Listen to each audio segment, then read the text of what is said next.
And welcome to another FridayCast. I'm Robert Ratliff with Visit Tuscaloosa, and today we've got a special guest here with us.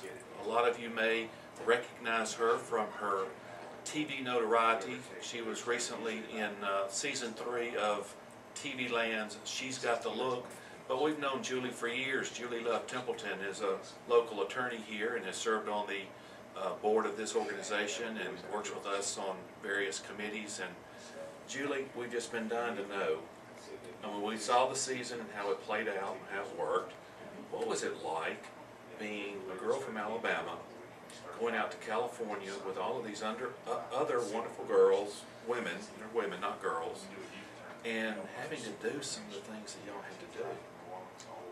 It was so far out of my comfort zone, there were not even words for it, because I'm usually so very conservative, and they put you in positions that you just could not have any kind of shame. You know, you're changing in front of 50 people, you're half dressed, they toss you into a swimming pool and you're like a drowning rat.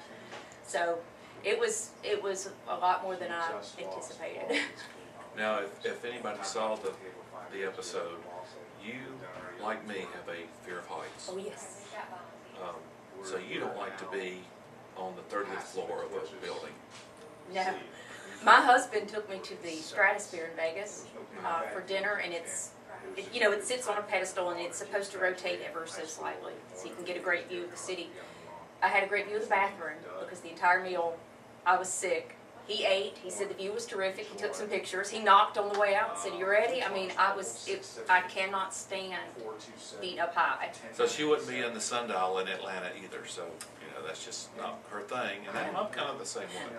Heights are a problem, but in that episode, they had you guys elevated off the ground, I guess, with ropes.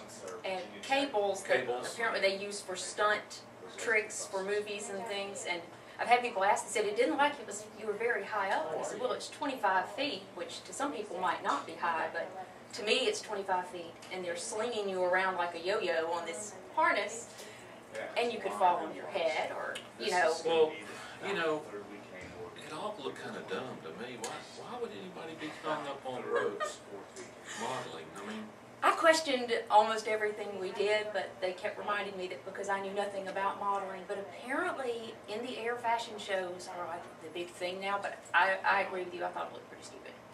I didn't. I mean, it just doesn't seem like you're really showing your clothes off too well, or at least I wasn't, because I spent the whole time hanging on.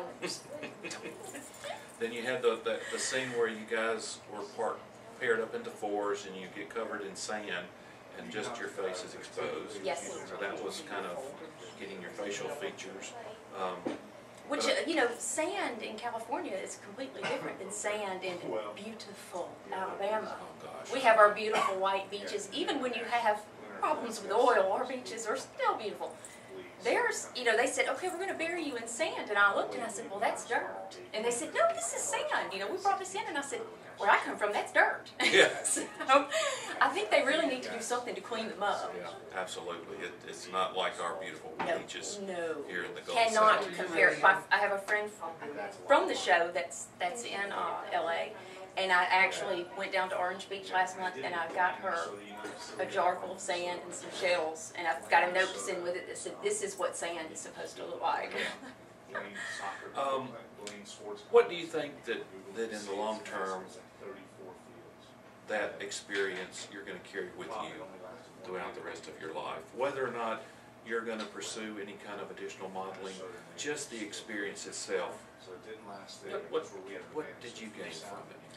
I learned more about, I guess I became more aware of my body, my face, things that I need for trial work. I never realized that, and they constantly stayed on me about tension. You carry tension, and if you're concentrating on something too hard, you can see it in your neck, you can see it in your face. And it never occurred to me that in trial, a jury would be sitting and watching the very same expressions that they were telling me about. So I learned more about that, and about having to try to get yourself into a relaxed place, because people read everything from your body language. So that alone made the experience just something that I could not even put a value on, because it will help me regardless of what happens. So it really kind of provided some insight into your profession, being a lawyer. Absolutely. On top of that. It was like a free legal seminar. Cool. All right, we got a big ball game this weekend. You going to the game? No, sadly. I have to be out of town, and I hate to miss it too. You went to the game. Did you go to South Carolina? I went to Florida, and what was the first game? What was our first game? Before Florida? Yeah. I Oh, did what not was go the to first game? I did not go to South Carolina, and I'm glad I didn't. Yeah.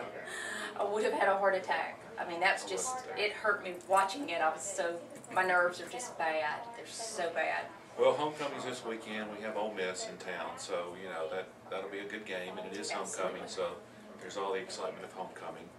And the weather's perfect. Yes. It's just cool enough that you're not going to freeze, but it's going to be perfect for tailgating. Absolutely. Well, look, this is going to wrap up this episode of FridayCast. I won't say too much, but I can tell you this: that you'll be seeing a lot more of Julie on our YouTube channel and in the future. So just stay tuned and keep watching. But for now, we hope that you have a great week, and we'll see you next time. It's fun.